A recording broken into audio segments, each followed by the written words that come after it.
Сегодня я снова нахожусь в арт-кафе Paradise. Это замечательное место с великолепной кухней и фантастическими десертами от шеф-повара Стефана Витали.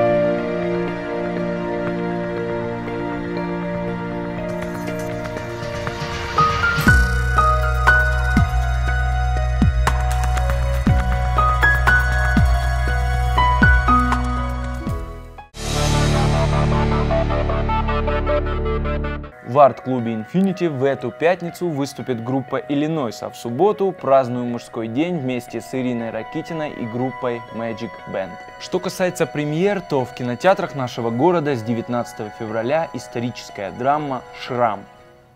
Не бегите так, дочки. Папа, папа! Смотрите, девочки, аист. Аист в небе, предвестник долгой дороги. Все армянское население Зайтуна исчезло. Они, не пугай детей. Но это правда.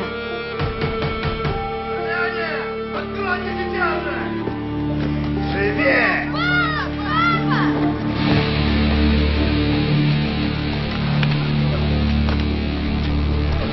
Связать их! На колени! Не тратьте на них свои пули!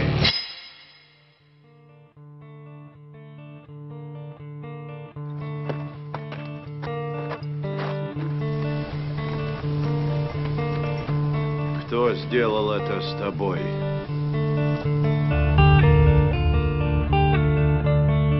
Армян в живых здесь почти не осталось.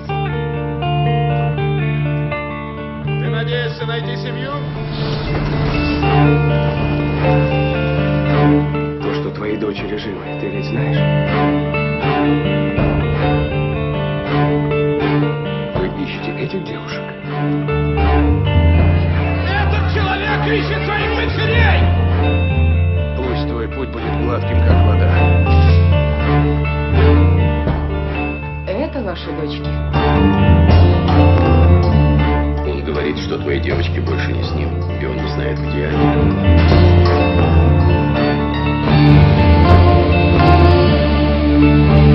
Проси, и да воздастся тебе. Ищи, да обрящешь.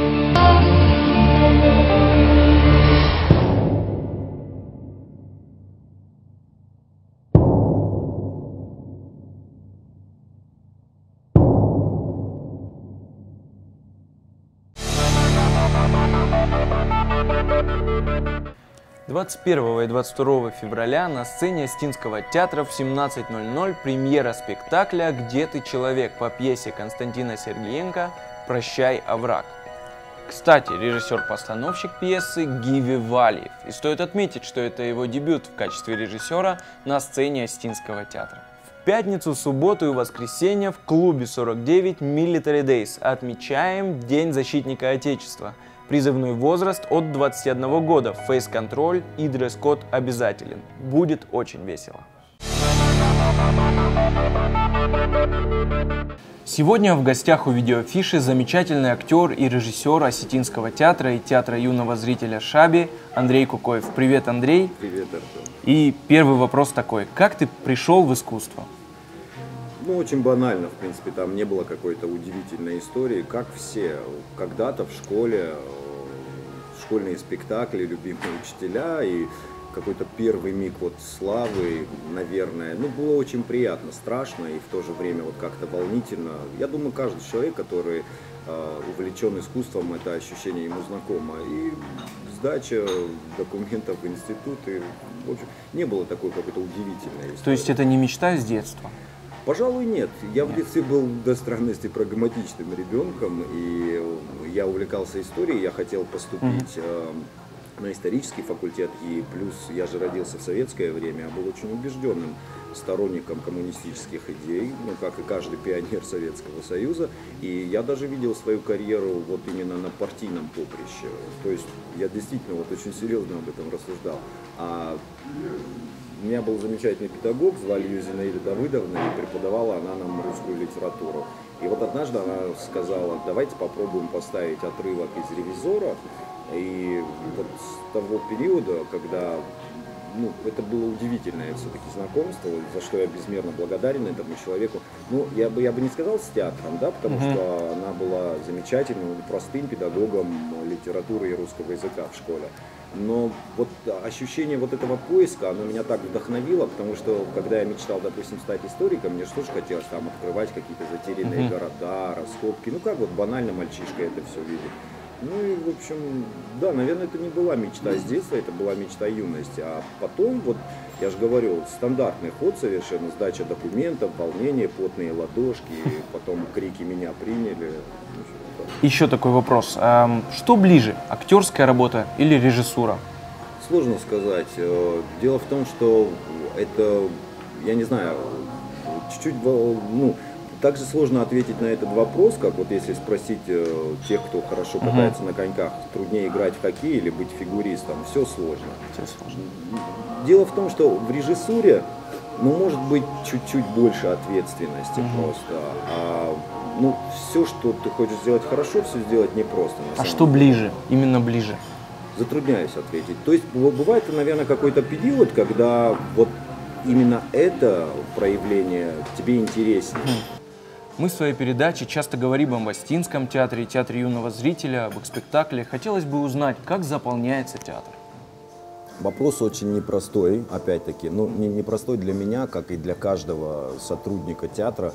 Нам бы, конечно, хотелось больше, гораздо больше. Как бы паники по этому поводу нет, потому что мы осознаем, мы же люди тоже современные, как бы, мы осознаем, что вот в современном рыночном мире как нужно заинтересовать человека, чтобы он отключил интернет, выключил огромный на пол стены экран телевизора, вытащил наушники и пришел в Остинский театр или в любой театр нашей республики. Да?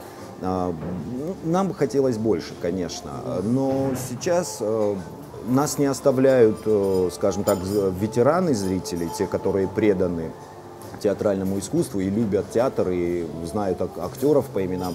И сейчас в основном, наверное, идет борьба за молодежь. Если бы у меня была возможность к ним обратиться, я бы что им порекомендовал, да? Ну, понятно, что это в моих интересах, чтобы они в театр ходили. Но живое общение с человеком, ну, ничем ты это не заменишь. Ну, просто ничем. Да, вот именно живую игру актеров. Все равно, когда ты чувствуешь флюиды, исходящие от человека, его энергетику, это не заменить ничем. Андрей, а если бы тебе предложили по 10-бальной шкале оценить культурный уровень нашей республики, как бы ты его оценил? Я бы не решился это делать. Да, объясню почему. Мне бы, безусловно, хотелось, и у меня есть, конечно, свое мнение, но я не считаю себя вправе. Наверное, есть, безусловно, у нас люди, которые имеют на это право, безусловно, и их мнение будет для многих определяющим. У меня еще нет того статуса, чтобы я мог ее оценивать. Но если вот попробовать сказать удовлетворительно, неудовлетворительно, да, то есть не по 10-бальной шкале, мне кажется, что вообще именно в Осетии, и для меня это предмет гордости, я сейчас говорю без капли иронии, культура, да, для нас могла бы составлять основную часть экспорта. Потому что нам действительно есть что дать миру. Мне безмерно нравится, вот, как сказать, тот культурный пласт, который для моего и для последующих поколений, который нам подготовили наши старшие. Наша задача сохранить. Задача очень непростая, потому что современный мир, ну, достаточно циничен, достаточно жесток. И даже вот тот же интернет, ну, казалось бы, ну, прекрасное средство общения, ну, это же великолепно. Вы смотрите, что получается. Культура растет только в тот момент, когда два человека или больше, то есть когда люди общаются, когда они встречаются, смотрят друг другу в глаза, что-то ищут, они неспокойны. В интернете так удобно находиться одному, тебе никто не нужен, ну по факту, да. И вот это, знаете как, вот ощущение причастности, то есть каждый, кто зашел в YouTube, имеет право им пользоваться, ну на любом уровне, то есть неважно, он компьютерный гений или простой чайник. Вот в культуре же так нельзя. А такие вещи, как интернет, я их не опровергаю. Но, к сожалению, да, получается такой эффект бумеранга. Они нас этому учат. Хотя, может быть, это и не... Википедия, в нее может написать каждый. Да, безусловно, безусловно. Вот, ну, культуре мне бы, просто это мое личное мнение, мне бы хотелось, чтобы, ну, к ней относились чуть более в белых перчатках. Вот, допустим, пласт культуры русского народа, армянского народа, грузинского, осетинского, всех, вот, я не буду их перечислять, да, потому что у нас больше сотни, это в совокупности дает вот, ну, что-то удивительное, такую компиляцию, вот, Владикавказец, житель Северной Осетии, наш парень, наша девушка. Я не то чтобы противопоставляю это современной культуре, есть у меня друзья, знакомые, в основном это вот очень юные люди, которые вот, они себя позиционируют как апологеты вот рэпа, вот подобных вот вещей. Я за. Прекрасная субкультура, почему бы нет, да, то есть негритянский народ, да, когда-то там в трущобах Нью-Йорка ее для себя выстрадал. Да, пожалуйста, почему бы нет.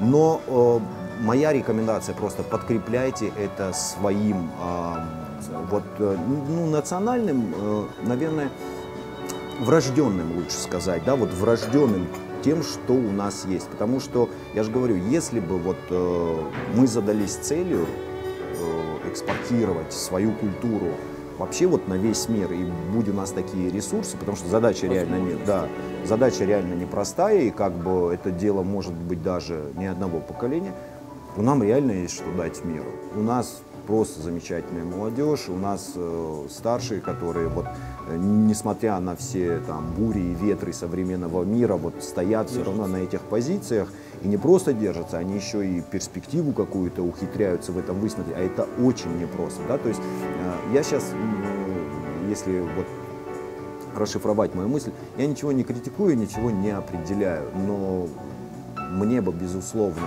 хотелось, чтобы, скажем так, вот за общим застольем всех народов мира, вот наше отделение, да, ну как сказать, вот то, что мы принесем, да, вот полной чашей, чтобы эта чаша была вот просто с горкой. И мне кажется, что у нас этот потенциал есть. А где любишь отдыхать у нас в республике или в городе? Ну, я бы не сказал вот отдыхать. Естественно, ну, любимое место самое это дом или театральная гримерка. А вот если по большому счету, там уехать, когда я бываю в Рикоме, в ЦЕ, там-то я, ну, конечно, не отдыхать хожу туда, а обратиться к Всевышнему. Ну, вот это, наверное, вот когда я говорю вот понятие Родины, да, и что-то вот вспыхивает такое там, ну, не калитка отчего дома, то вот, наверное, это вот место. Андрей, если бы у тебя была возможность встретиться с любым человеком, когда-либо жившим на Земле, с кем бы ты встретился и что бы ты у него спросил? Я, наверное, не готов сказать о ком-то одном, что вот именно с ним бы я хотел встретиться. Не знаю, честное слово, не знаю. То есть, если я сейчас кого-то упомяну, это, скорее всего, будет, опять-таки, очень банально. Можно, конечно, сумничать и начать кого-то из театральных деятелей.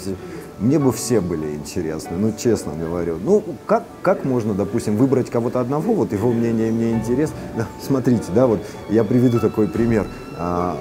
Интересно, конечно, встретиться с Александром Македонским, да, и узнать, что он думал по поводу того или этого. Но хорошо бы и с Дарием встретиться, потому что они же как бы одновременно их деятельность велась, причем друг против друга. Ну, в общем, нет, у меня нет ответа на этот вопрос. Интересен каждый человек. И помните, вот в замечательном фильме, кстати, в котором Мурат Джусоев, наш соотечественник, был сценаристом, там была приведена такая восточная мудрость: торопитесь удивляться человеком, а то можете пропустить целую вселенную. Я не точно цитирую, но вот приблизительно вот так.